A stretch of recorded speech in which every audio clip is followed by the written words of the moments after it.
So you work for the government. I do. How much can you tell me about what you do? Hold on a second. Can I tell her about work? Okay, I won't. I really saw Bryan's personality come through when I was asking him about his job. He poked fun at it, you know, and pretended like he was James Bond. I work for the Department of Homeland Security. So it's an exciting job. You're out there, you know, undercover all the time and dropping down from the side of buildings and things, right? Right, yeah. It was just so romantic, and it was such a perfect time that it was just the right time to talk about myself. I want her to know more about me. I want to share more, and I want to find out more about her.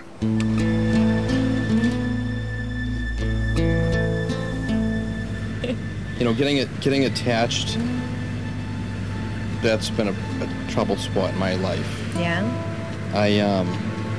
I stay emotionally detached.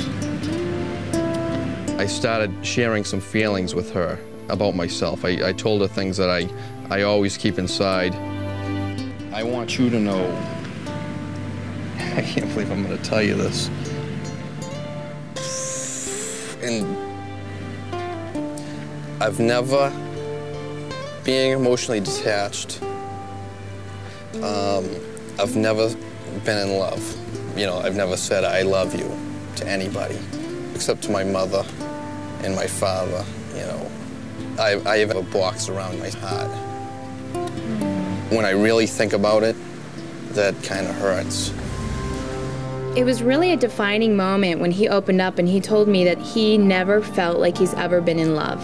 To be 31 years old and never have told a girl that you've loved her just seems so lonely, I guess.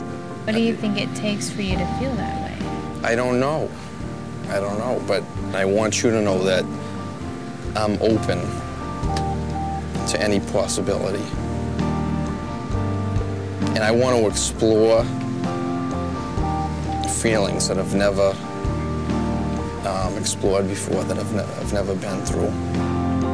I've always been overlooked by everybody, and I need to step it up because I am interested. And if I don't step it up, then I'm going to be, you know, 75 years old and say, Bri, you know, why didn't you step it up back then? You should have, because that, you know, I may never meet another Larissa.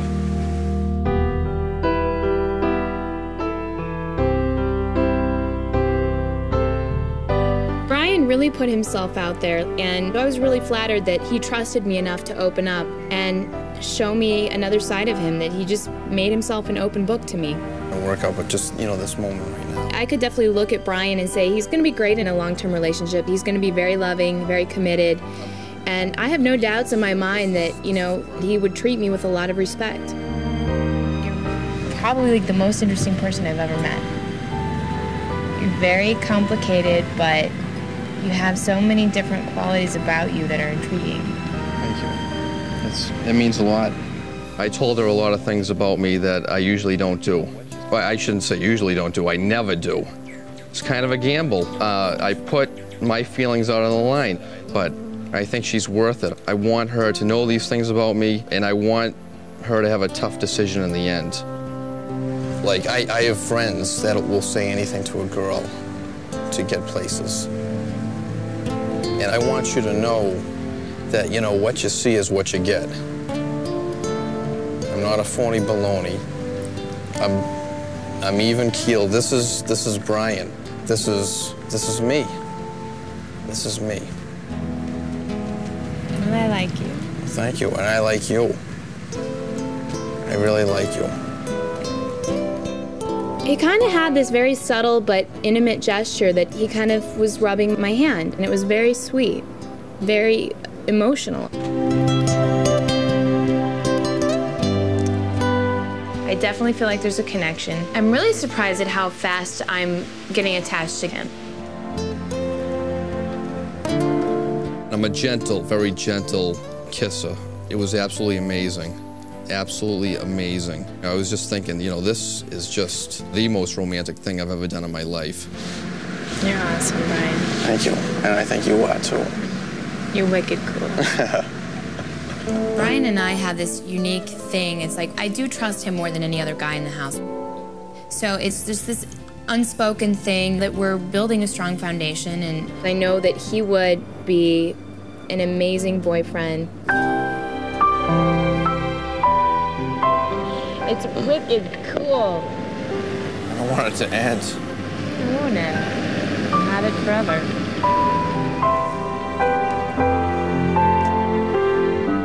She saw the side of me that I wanted her to see. And I'm just feeling so proud of myself for sharing feelings of, I haven't done that. And I expressed a lot to her, and I actually see myself falling in love, and that would make this just the greatest thing I've ever been a part of. It's like a magical moment. It really is.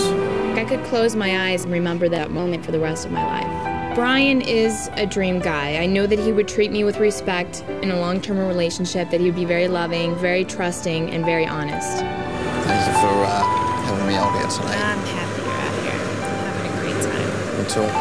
There's some chemistry there. And for Christ's sakes, I'm 31 years old and I've never done this before. So, you know, it's about time. I have to do this. And I think this is the girl that I should be doing this with.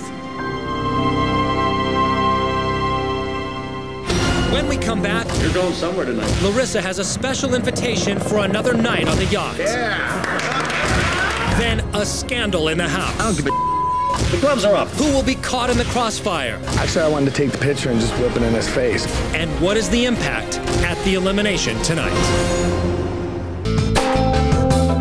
Look at the glow this time. No one actually touched me tonight. When Bryan returned, our group was very happy for him. We were ready to hear his stories. The hairband. Yeah, wow. We were laughing along with him. But Todd and Mike, they were laughing at him. Kind of snickering, making jokes. Almost because they felt she couldn't possibly like him. It would be more of a pity date. But it's consistent about, you know, how...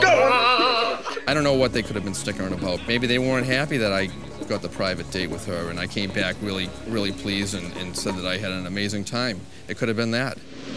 There's some snickering going on. I'm not happy about it. You shouldn't let that ruin the fact you had a very good night.